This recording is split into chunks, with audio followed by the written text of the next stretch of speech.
Hey guys, welcome to the Karen Sauer Show. Thanks for listening. Also, we got other things to talk about. Free agency started this week. A lot of signees started this week, day one. And also, my mom, she'll be here talking about, discuss a few things about the SEC tournament on the women's side of basketball. First of all, we'll talk about the big signee of it all was a running back that's going to the Chiefs is Kenneth Walker the third in there. Then Tua went to the Falcons for some reason. About I think the coaches find out that he was a quarterback for them for their team, so they picked him up. Um, Furthermore, um, uh, Trevor Etienne went to the Saints.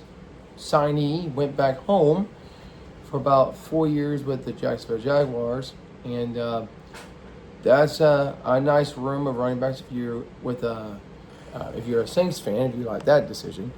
Um, and DJ Moore went to the trades from last week to the Buffalo Bills. There's a lot of things. I mean, trade sheet is still going on. There's a lot of things that we can discuss, and if you want to put comments on my podcast, you can put on the YouTube, put some comments on it about what you think was the best trade. Best free agency signing. Um, there's more others as well. I can't get to them. I will get to them later on this week. Speaking of talking about SEC basketball, last Saturday was if you're an LSU fan and you watched it, you're kind of disgusted with South Carolina's players.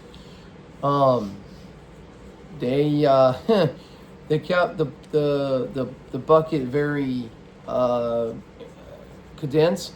They kept LSU from not getting any rebounds. They got a few rebounds, but LSU did, but not many like South Carolina did. But they kept it close. It was in the lead about maybe 2-3 minutes of the game, and then after that, I think South Carolina got help with referees, helped them out. And let me get one. Mom, you want to talk about the game? I didn't see it. Oh, you want to talk about something else? Yeah, I'll talk about anything. Okay. We should be here in a moment. And there's some games going on too this week about the men Big 12, and also there's other things with the tournament tree coming on next Sunday with this coming Sunday with the selection Sunday where everybody's going. They think LSU have a home game for the Baton Rouge regional. Then I think Bears going to Baton Rouge. We don't know from there yet. Still up in the air. 6th seed and 7th seed still not determined. On the women's side, the men's side, well, it's big things. I mean, you got small schools going into big competition with big guys and the Big Ten and the SEC, and I think it's just brackets are coming in sooner or later, and a lot of seeding and just a lot of things going on. But other than that, Lane Kiffin going to LSU earlier this year, signed. I think for me was not a reasonable. I would say it was okay, but not okay. You want somebody to differ in coaching, but as we find out during spring and football and summer tryouts and fall, and we'll find out. I mean, that's the only way we can figure out what's going on with the team, what's going to be, and how they're going to handle this year, and different transfers everywhere they go. It feels like NFL. You get quarterbacks and you get NFL. It's like you get quarterback signee, running back signee, and kickers and tight ends and everything else. It's like your college football is not even different than NFL. So you get quality people, you get quality guys and quality schools. So where they pay you the bucks, they pay you the bucks. Really, to be honest with you, you don't need to go to NFL. You get paid by the NIL. I think they're trying to do something about the NIL. So, what are you doing, Mom? So, Mom, you want to talk something about what? I was listening. Oh, okay. I guess you don't want to be part of it. Okay. No, I said I was listening. I like to. Yes. I said I'd like to see who's gonna be who the teams that gonna be playing at in Baton Rouge Yeah. for the women's Sweet 16 thing. Yeah. I think it's gonna be. I guess. LSU's the home team. I think you want to see Bader play them. I guess everybody's waiting for that to happen some way, some down the line. I guess you could see maybe a small school like last year. They had a pretty good team that gave LSU habit last year in women basketball. I guess you can get the 15th seed from somewhere out of the MAC or whatever the conference, the Ivy League, play in that area, or Richmond or whatever. But I think it's gonna be I think it'll be interesting to see what happens. Also gonna have a regional too there, In Austin. and South Carolina have their own little regional too. And I think everything's gonna go through either LSU, Texas, UConn is there, and UConn probably the number one seed regardless what's going to happen with South Carolina. But I think it's going to be UConn, UCLA. UCLA may beat South Carolina. They did last year, and Texas probably in there too, and LSU be throwing the Elite Eight. And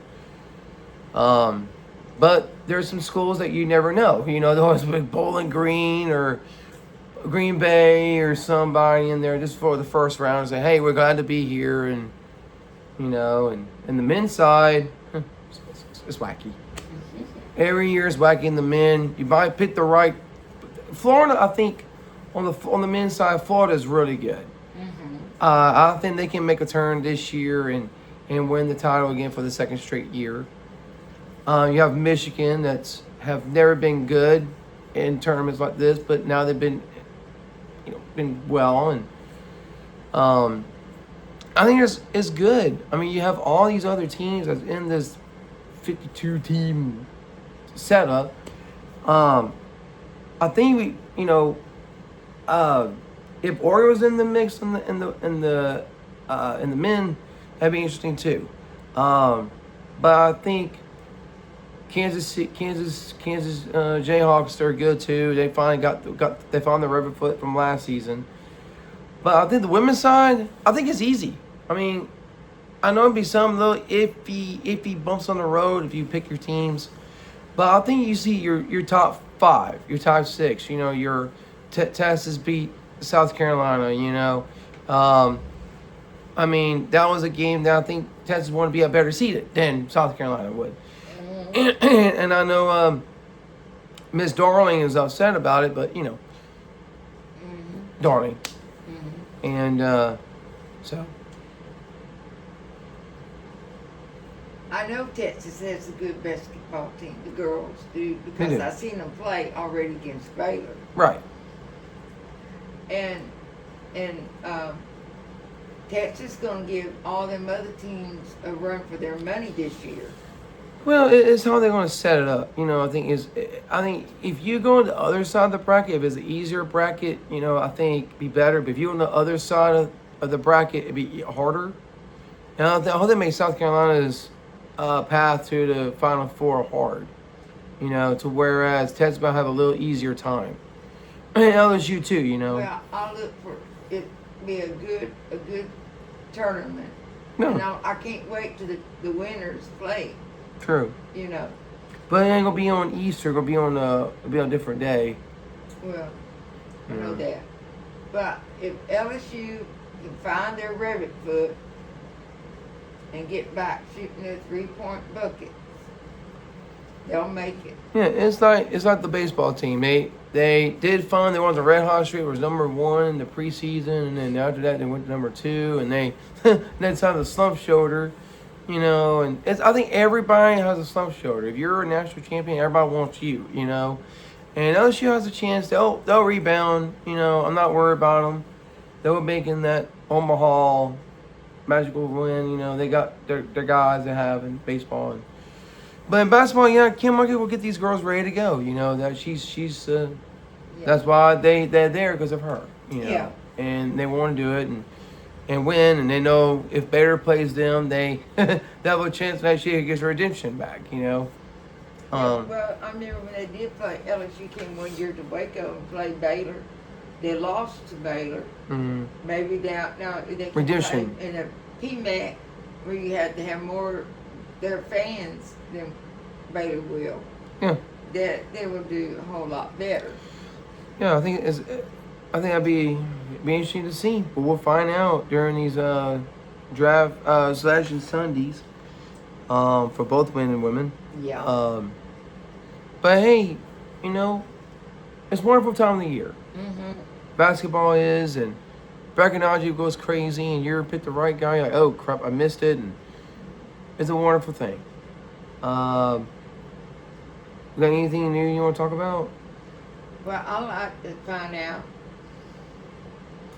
who the Indiana quarterback's going to go to. What NFL team's going to draft him? Oh, the Raiders. Oh, really? The Raiders. Mm. Mendoza, Mendoza, heading to the yeah. probably going to the Raiders. That's what they think. And his brother went to Georgia.